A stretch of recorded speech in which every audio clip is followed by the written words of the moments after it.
seems to be permanently waiting for something, waiting for the right opportunity, waiting for the perfect relationship, waiting until you feel confident enough, waiting until you finally become the person you're convinced you're supposed to be. Now let me ask you a question that might make you uncomfortable. What if the life you've been waiting for has been waiting for you all along?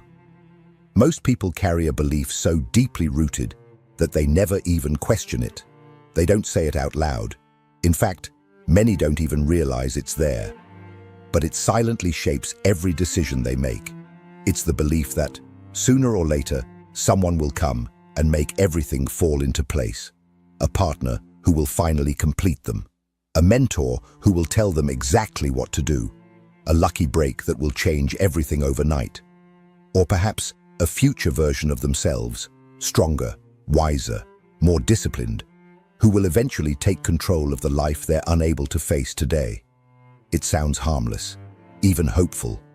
But according to existential psychiatrist Irvin Yalom, this may be one of the most dangerous psychological illusions a human being can live under. After spending decades sitting across from people confronting the deepest crises of their lives, Yalom noticed something extraordinary. The greatest obstacle wasn't usually trauma.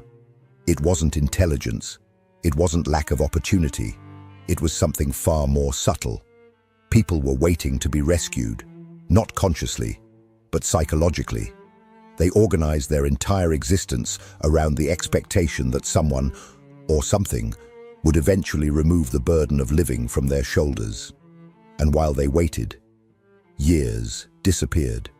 Dreams remained untouched. Potential quietly decayed.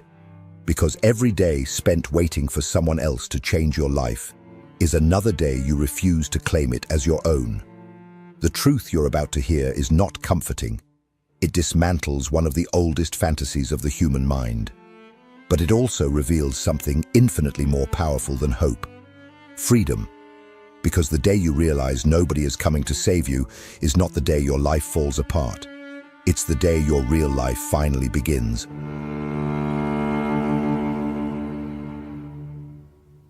Yalom didn't stumble onto this observation. He built an entire clinical framework around it. He called it the belief in the ultimate rescuer. And he was careful about his language. Not a hope, not a fantasy, not a coping mechanism. A belief, structural, invisible, operating beneath every decision you think you're making freely. The belief doesn't start in adulthood. It starts in the first months of life, when you were genuinely helpless and someone enormous kept appearing to fix everything. You cried, and warmth arrived. You were in danger, and arms folded around you. The pattern burned itself into your nervous system before you had words for it. When I'm in trouble, the rescuer comes. That pattern was accurate then. The problem is that it doesn't expire. Yalom traces how the ultimate rescuer belief becomes a permanent feature of the adult mind, hidden under layers of maturity, competence, independence, even cynicism. You can be a functioning adult who pays taxes, manages employees, makes rational decisions, and still carry beneath all of it an unconscious conviction that someone more powerful, more knowing, more capable than you will eventually arrive and resolve the thing you can't face. The rescuer takes different forms depending on the person. For some, it's a partner, someone who will finally see you clearly, love you correctly, and make the chronic low hum of insufficiency go away.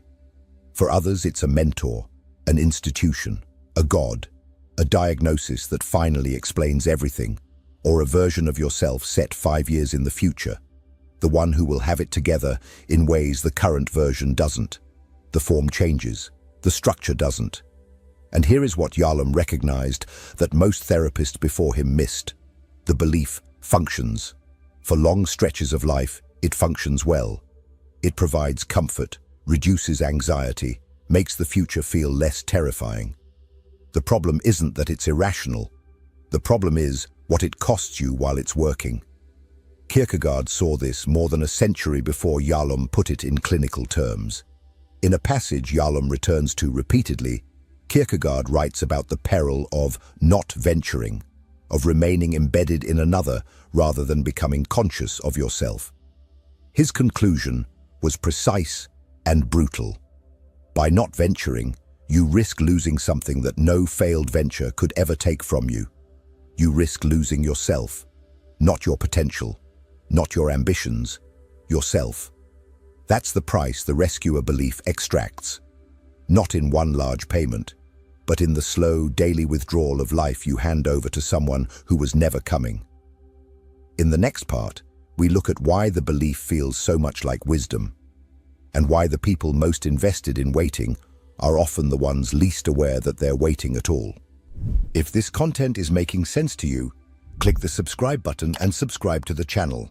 Thank you for your support.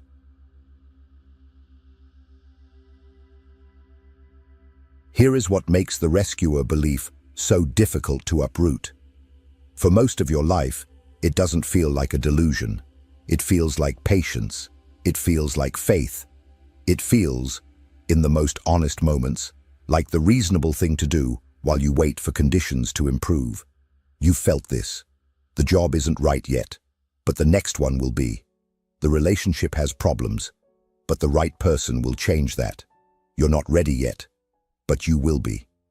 Each of these thoughts arrives dressed as self-awareness, as discernment, as the mature recognition that timing matters and that forcing things rarely works. The belief in the rescuer is almost indistinguishable from wisdom, which is precisely why it survives so long unexamined. Tolstoy understood this mechanism better than most clinicians. In War and Peace, he describes a young soldier named Rostov on the eve of battle, catching a glimpse of the Tsar riding past. What follows isn't admiration, it's ecstasy. Rostov feels, in Tolstoy's words, that the Tsar's nearness alone made up for the loss of the entire day, that everything around him grew brighter, more joyful, more significant, simply because this figure of absolute power was close. He wasn't thinking about strategy or survival. He was thinking about how happy he would be to die in the Tsar's presence. Yalom uses this passage deliberately, because what Rostov experiences on that battlefield is exactly what the rescuer belief produces in ordinary life. A flood of relief that requires no action, no change, no confrontation with reality. The mere proximity of the figure who will save you is enough to make the present bearable. You don't need to be rescued yet. You just need to believe the rescue is coming. That belief does real psychological work. It lowers anxiety. It makes an unresolved life feel temporarily resolved. It allows you to function, to maintain relationships, to appear from the outside like someone who has things under control. Yalom was clear that the belief isn't pathological in itself. It becomes pathological only when it starts substituting for life rather than sustaining it. The line between those two things is harder to locate than it sounds. You cross it gradually, without announcement. 1 year you're waiting for the right moment. 3 years later, you're still waiting. And the waiting has become the structure of your existence. You've built habits, relationships, and entire self-narratives around the assumption that the real life starts later. When the rescuer arrives, when the conditions align, when you finally become who you're supposed to be. By the time most people recognize the pattern, years are already gone. The next part shows you what that recognition looks like from the inside. Through a clinical case that Yalom documented in detail, and that will be uncomfortably familiar.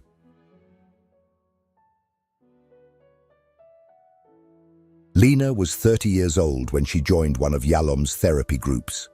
She was severely depressed, flooded with suicidal thoughts, and spent days at a time in bed, barely moving. She lived alone in a sparsely furnished room. She had lost her mother at 5 and her father at 12, and had clung since then to whoever remained. Grandparents, surrogate parents, anyone whose presence felt like protection against a world that had already taken everyone. From the first session, the group organized itself around keeping Lena alive. Members competed to offer her care. They checked on her between meetings. They absorbed her crises, her silences, her declarations that it would have been easier not to wake up. The group therapist felt the pull too, the moral urgency of someone so visibly fragile. For months, this was the unspoken contract. Lena suffers, the group responds, and the arrangement holds. Then something small broke it open. Lena mentioned, almost in passing, that she'd been in a serious car accident driving to visit a friend in a city 150 miles away. The group responded with alarm and tenderness, as always. But the therapist caught on something. Lena had spent months presenting herself as utterly isolated. No friends, no relationships, no one. And yet here was a friend worth driving 150 miles to see. He asked about it directly. It emerged that Lena had a boyfriend, that she had spent every weekend with him for months, that he wanted to marry her. She had told the group none of this. The reason, once visible, was devastating in its clarity. Lena's survival in the group depended on remaining helpless. The moment she showed evidence of growth, connection, or capability, the protection might be withdrawn. So she curated her suffering. She presented only the parts of her life that confirmed she needed saving. Because needing saving was the only strategy she had ever found that reliably kept other people close. Yalom's diagnosis was precise. Lena had built her entire existence around the rescuer belief, and the belief had curdled into a trap. She wasn't waiting to be saved so she could start living. She was performing the need to be saved in order to avoid the terrifying alternative, becoming someone who no longer required rescue, who stood alone, who was responsible for her own life, without the guarantee that anyone would catch her if she fell. This is what the rescuer fantasy looks like at its most extreme. But Yalom was careful to note that Lena's dynamic wasn't unusual. It was concentrated. Most people never reach the point of consciously curating their helplessness. They don't need to. The ordinary version is subtler. A career left unlaunched because the conditions aren't right. A conversation never had because the other person should initiate it. A life deferred because the person who will make it possible hasn't arrived yet. The mechanism is identical. Only the visibility differs. The next part names what that mechanism costs. Not in years or opportunities, but in something Yalom considered more fundamental than either. If what you're hearing resonates with you, you'll find real value in my ebooks. Beyond the Shadow breaks down Jung's core ideas, while Dialogues with the Unconscious gives you a 30-day path to apply them in your life. Both are linked in the pinned comment.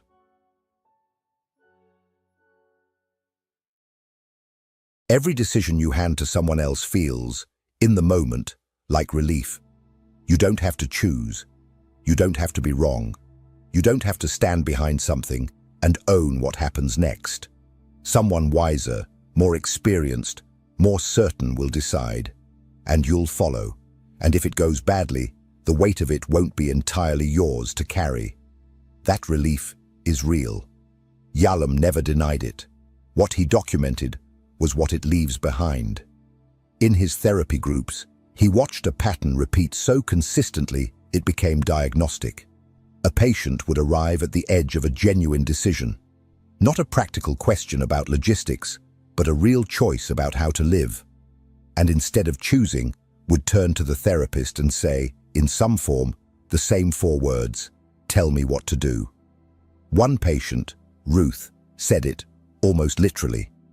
She had spent 6 months in group therapy circling the same unresolved tensions, and when pressed, her response was to perform helplessness, to claim she didn't know what to say, didn't know what to feel, didn't know where to start. The group knew she knew. Everyone in the room knew she knew. The not knowing was a position, not a condition. When the group applied enough pressure, Ruth acted. She named what she'd been avoiding. She did the work she'd claimed she couldn't do. Afterward, Yalom noted what her helplessness had actually been protecting her from. The terrifying knowledge that she was free, responsible, and fundamentally alone. That sequence matters. The helplessness wasn't laziness. It was a shield against something much harder to face than difficulty. It was a shield against authorship. Yalom's word for this is precise. Responsibility implies authorship. To accept that you are the one deciding, not circumstances, not timing, not another person's behavior, is to accept that you are writing this life. And the author can't blame the characters. Kierkegaard arrived at the same place from a different direction. He observed that the person who never ventures, who stays embedded in another, who outsources the question of who they are, faces the greatest risk of all. Not failure, not rejection, not loss, the loss of themselves. You can lose a venture and rebuild. You cannot as easily recover a self that was never developed because every critical juncture was handed to someone else to navigate. Sit with that for a moment. Think of one decision you're currently not making. Not a small one, a real one. The kind that's been sitting in the same place for months, maybe longer, waiting for something outside you to resolve it. Ask yourself, honestly, who you're waiting for. Name them. It doesn't have to be a person. It can be a feeling, confidence, clarity, certainty. But notice that you're waiting. Notice that the waiting has a shape, and that shape has been there long enough to feel like a personality trait rather than a choice. That noticing is not comfortable. It isn't supposed to be. Yalom's clinical observation was that the moment a patient truly recognized their own responsibility, not intellectually, but viscerally in the body, it felt less like insight and more like vertigo. The ground shifted. Because the story that had organized their life, the story in which someone was coming, quietly collapsed. What comes after the collapse is what this video has been building toward. The next part is about what Yalom found on the other side of that vertigo, and why he considered it the only real turning point therapy ever produced.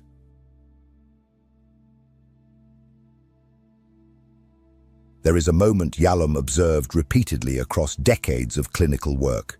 Not a dramatic breakdown, not a sudden revelation, a quieter shift, almost imperceptible from the outside, that he came to recognize as the only change that actually held. It happened when a patient stopped looking for the source of their suffering in the past and started facing something about the present. Not a memory to process, not a wound to trace back to its origin, not a parent to finally understand or forgive. Something more immediate and more uncomfortable than any of those. The recognition that they were alone in their existence, in a way that no relationship, no therapy, no amount of understanding could resolve. Yalom called this existential isolation, and he was precise about what he meant. Not loneliness, not the absence of people who care, an unbridgeable gulf between oneself and any other being. The irreducible fact that no one can live your life for you, choose for you, or take from you the weight of being the one who has to decide. Most people spend enormous energy avoiding that recognition. The rescuer fantasy is the primary tool for avoiding it. As long as someone might still arrive, as long as the right person, the right moment, the right version of yourself is still theoretically on the way, you never have to stand fully inside your own existence and own it without reservation. The avoidance is understandable. Yalom didn't pathologize it. He simply noted what it costs. The longer you defer the confrontation with existential isolation, the more of your life gets organized around the deferral. Relationships built not on genuine connection, but on the hope that the other person will close the gap. Careers chosen not from desire, but from the expectation that they will eventually produce the feeling of having been saved. Decades lived at one remove from the actual experience of being alive, waiting for the condition that will finally make living feel legitimate. The turn, the real one, the one Yalom saw change people, was not the moment they understood any of this intellectually. Understanding it intellectually is easy. You can understand it and change nothing. The turn was the moment they felt it. When the therapist's question, or the group's silence, or some collision with reality, made the isolation land not as a concept, but as a fact, present, undeniable, and strangely clarifying. Because here is what Yalom found on the other side of that confrontation, and what makes his framework something other than despair. The isolation, once faced rather than fled, doesn't hollow you out. It does something almost opposite. It returns you to yourself, the energy that was perpetually directed outward, toward the rescuer, toward the conditions that needed to align, toward the future self who would finally be ready, becomes available for the life that's already here. Fromm saw the same dynamic and named it differently. The awareness of separateness, he wrote, is the source of the deepest anxiety a human being can feel. But it is also the condition of genuine love, genuine work, genuine choice. You cannot fully engage with anything, a person, a vocation, a life, while simultaneously using it as a defense against isolation. The moment you stop needing it to save you, you can actually be present to it. That shift doesn't arrive as liberation. Not at first. It arrives as vertigo, then as a strange quiet, then, if you don't flinch and rebuild the fantasy, as something that begins to feel like ground. The final part is about what you do with that ground.